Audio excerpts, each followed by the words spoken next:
আমরা এখন শরফুল ভাইয়ের কাছে যাব। উনি দীর্ঘদিন ধরে ডেটা সেন্টারে কাজ করছেন, বিজনেস করছেন। ওনার কাছে খুব স্পেসিফিক কোশ্চেন, আপনি ডেটা সেন্টারের বিজনেসের বাংলাদেশের কি ভবিষ্যৎ দেখছেন, এবং আমি একজন কাস্টমার হিসেবে কি ফ্যাক্টর আসলে আমি বিবেচনা করব যে কোন ডেটা সেন্টারে যে আমার সমীচীন হবে। আমার মনে হয় আমি বোঝাতে পেরেছি শরফুল ভাই।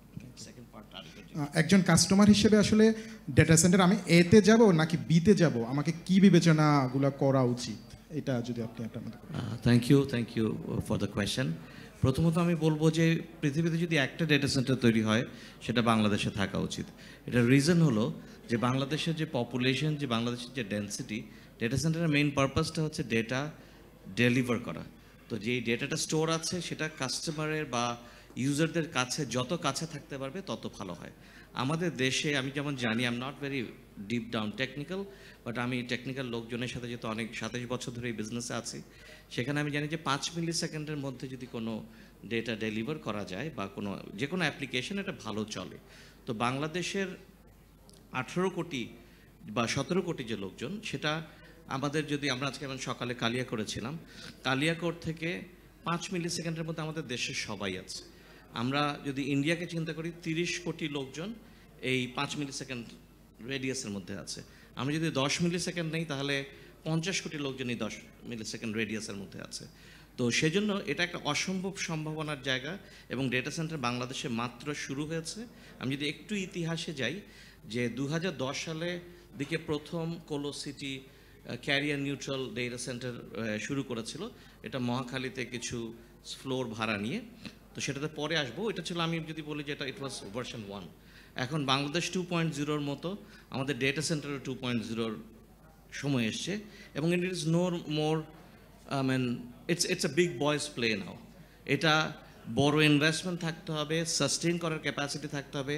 যারা সাবস্ক্রাইবার হবেন, আপনি যেটা বললেন নেক্সট কোয়েশ্চেন যেটা ছিল যে সিলেকশনের সময় কি দেখতে হবে, আমরা একটা পাওয়ার সাপ্লাই ঠিক রাখা, এনভায়রনমেন্ট ঠিক রাখা, যে কোনো জায়গায় আমরা ঠিক রাখতে পারি যদি ইকুইপমেন্ট বসে। বাট যেটা নিয়ে আমি বলবো যে মেইন জিনিস যেটা দেখা উচিত, এটা হচ্ছে সাস্টেইনেবিলিটি। ফর এক্সাম্পল, একটা ডেটা সেন্টারে যখন কেউ আসে, এটা এরকম না যে একটা আইএসপি আমি আজকে আসছে, কালকে ভালো লাগলো না, কন্ট্রাক্ট টার্মিনেট করে দিব, চেঞ্জ হয়ে যাবে। একটা ডেটা সেন্টারে কেউ গেলে অ্যাটলিস্ট 10 ইয়ার্সের একটা প্ল্যান করেছে।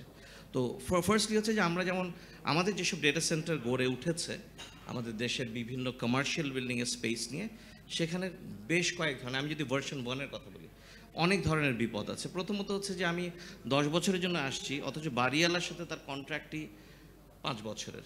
এখানে যে কোনো সময় একজন যদি টেনেন্ট, ওই মাল্টি টেনেন্ট বিল্ডিংয়ের একজন টেনেন্ট যদি একটা সিকিউরিটি ইস্যু তুলে যে ভাই আমি এই ডেটা সেন্টারটা থাকার জন্য I am not feeling secure, ওই ডেটা সেন্টারকে এখান থেকে উঠে যেতে হবে। আমাদের ডেটা সেন্টারে কিছু আগুন ধরার ঘটনা ঘটেছে। আমি যেটা বলবো যে it was not an accident, it was a ticking time bomb.